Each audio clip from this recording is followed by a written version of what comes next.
И коста хора, някой ще ви кажа едно нещо, което 100% не знаете в Minecraft.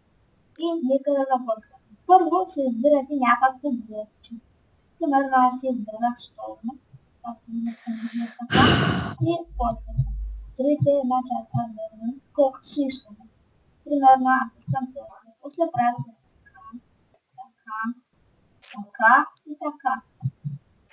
Се вдигате няколко блокчета нагоре, две блокчета нагоре и така. И тук как може да ги сложите? Може ли да се обадя? Ако искате, добре, добавяйте. Така и това го трошите надолу. И тук това задължително правите така. Тук взимате едно яйце на кокошка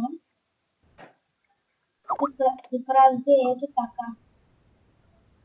Ето толкова така, няколко кокошки. И кога ще стане едно много яко нещо, само видете. Летяща чиния от кокошки. Бум-бум-бум-бум-бум-бум-бум-бум-бум-бум. И това беше хора. Чао, чао!